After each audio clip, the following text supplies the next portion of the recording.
Attack on Titan is one of the, if not the, greatest story I've ever read, seen or heard in media. And with that one statement, I have massively underrepresented the absolute quality of this series. I absolutely love this series, and in my opinion it rivals some of the greatest stories of all time, such as The Godfather, Death Note, Mass Effect, Breaking Bad and The Lord of the fucking Rings. This story belongs up there with the best of the very best. I believe there's a reason that at the time of recording, if you go onto IMDb's best television episodes of all time, an episode of Attack on Titan takes the #1 spot. Out of the top 5, spots 3 and 4 are taken. In the top 20, 5 episodes are from Attack on Titan. Out of the top 50, 9 out of the 50 belong to Attack on Titan. Close to 1 in 5 of IMDb's 50 best television episodes of all time are from Attack on Titan. Compared with the other television shows that have episodes that rank in the top 10, these shows average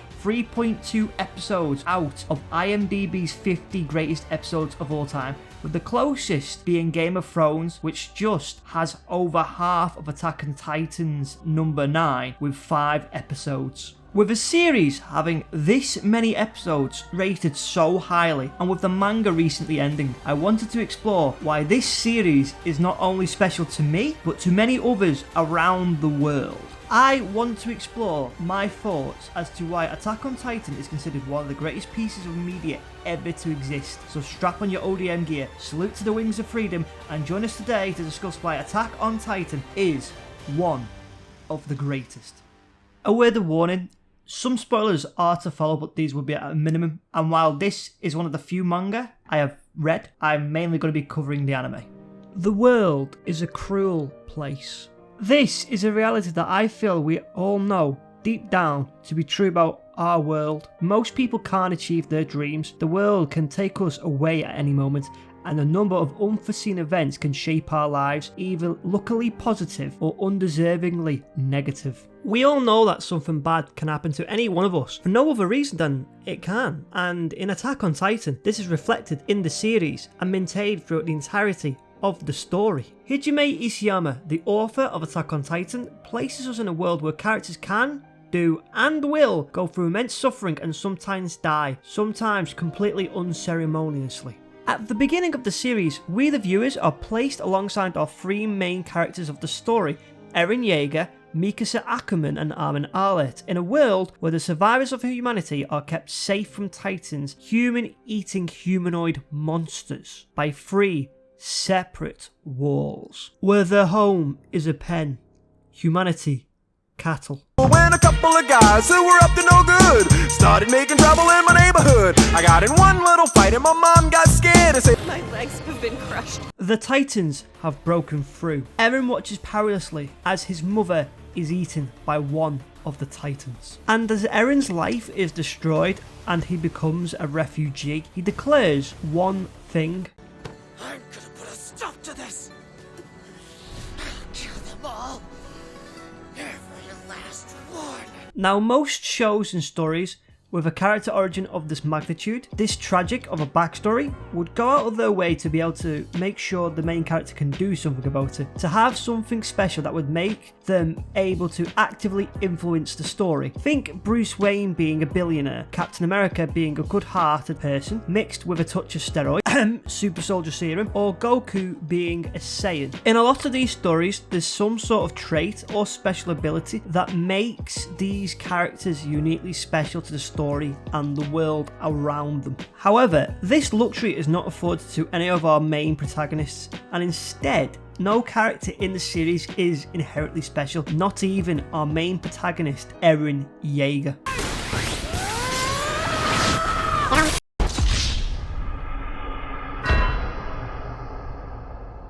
This moment happens after repeated ignorance of the warnings that many people that Eren encounters tell him that this would likely happen. Given this, the fact that nobody is inherently special enables the character's growth because of this, as they are grounded by this fact about the world around them.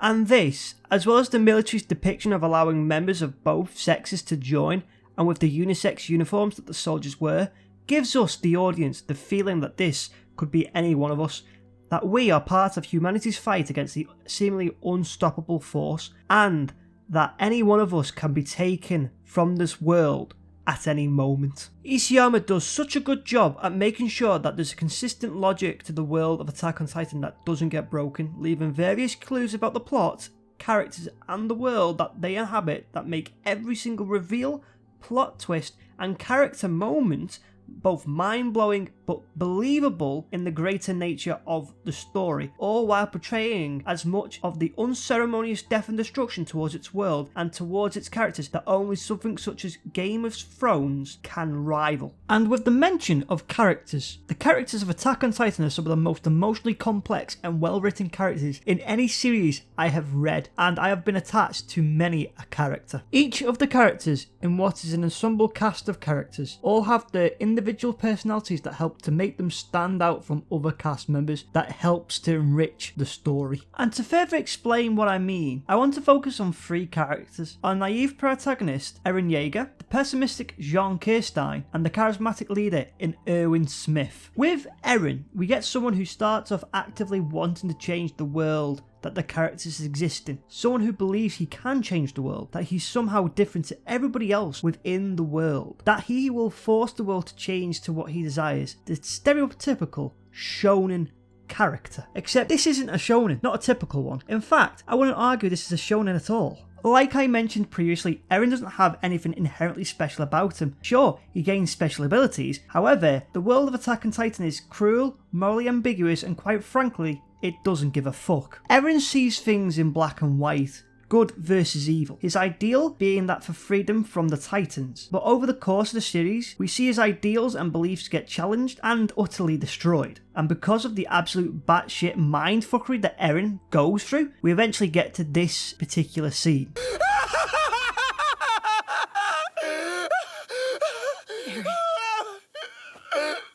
at you! You haven't grown up one goddamn bit! You're still as useless as you've ever been!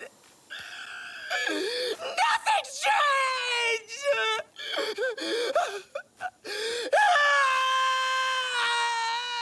Time to move on. Jean Kirstein is a character we are introduced into the training arc at the beginning of the story, and he is a complete inverse of Eren's character. He's blunt, pragmatic, and pessimistic. Where Eren actively wants to fight the Titans and try to secure humanity's freedom, Jean wants to join military police and have an easy life behind the safety of the walls. But then he is thrust unwillingly into action, and in what is essentially him being thrown into the deepest end of the pool you can find, and the death of many of his comrades, he thrives under a leadership role. He realises how important it is to join the Survey Corps outside the walls, to the point he forces himself to join. And then we have the man himself, Erwin Smith. A lot of fans have had a lot to say about Erwin out of the millions of comments that I've seen online. For example, I would follow this man into the gates of hell, and he could convince me to let him impregnate my wife for the good of humanity. Seriously, I am not making these up. Erwin is introduced to us as the leader of the Survey Corps, the regiment of humanity's army that carries out the expeditions outside the walls in order to take back what was once lost. And he has all the realistic traits of a damn good leader. He knows who's best at what, the information to give out freely and what to withhold, and shows good strategic knowledge. Here's an example of what I mean. What is it you think you see? Who do you think the real enemy is here?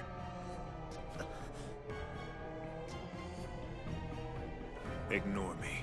Loaded question.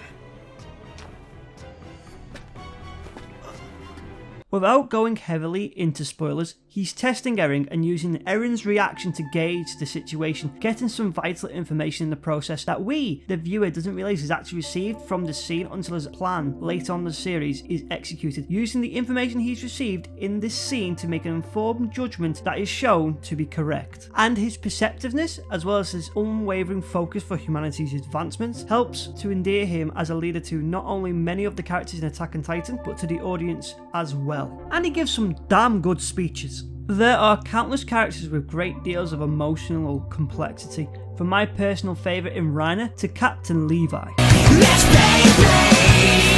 The characters are written in such a way that they have a huge amount of complexity to them in this story. This leads me on to what I think is a huge portion as to why this series is as popular as it is. The writing, more specifically how the writing is used to set up emotional payoffs, reveals and plot twists in the story. Without spoiling anything, clues are planted with both a subtlety that you won't notice on first viewing, but with an obviousness that you can't help but see on a second viewing. All the information for each plot twist, reveal and payoff is given to the audience, which in my own experience when watching this made me realise that I could have predicted everything that Isayama has set up, but didn't because I never thought to do so. There are two examples I'd like to go over. The first is the basement key. Introduced to the audience in the very first episode, it serves as our hero's goal to uncover the secrets. This key to the mystery of Eren's basement for 3 whole seasons. This is an incredibly long time to wait for a reveal to happen, and I promise you, if you stick around until you get to this reveal, it is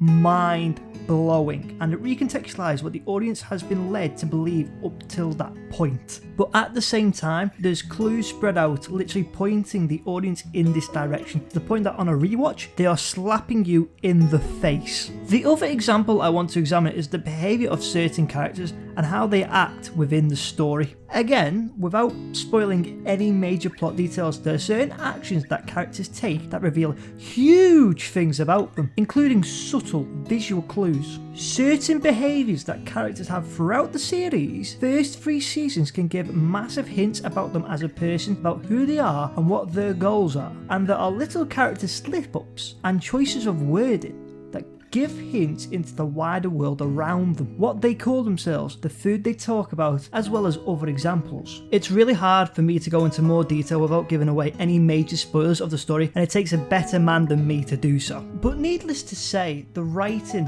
of certain reveals, mixed with how the characters develop, really enriches the story, the world that it builds, and its characters. And that godly soundtrack adds to everything. It's so damn good. This series, at least in the manga, has now officially finished, with the second half of the last season on the way. And that's both sad, but it's also kind of inspiring. The world, the characters, and the writing of this expertly and intricately crafted story that Hajime Isayama worked on for the last 12 years has not only affected me, but millions of other people around the world. And I'm not just talking about the mega fans that go to conventions and cosplay everything, but I'm talking about the average viewer, like you and me, who enjoy good stories that are amazing from start to finish. Attack on Titan is seriously one of these stories that is generational. I sincerely believe it is that good. If this is your first time hearing about this, or if you've only ever given it one chance, I would strongly recommend picking this up on something like Netflix, as I believe Attack on Titan is one of the greatest.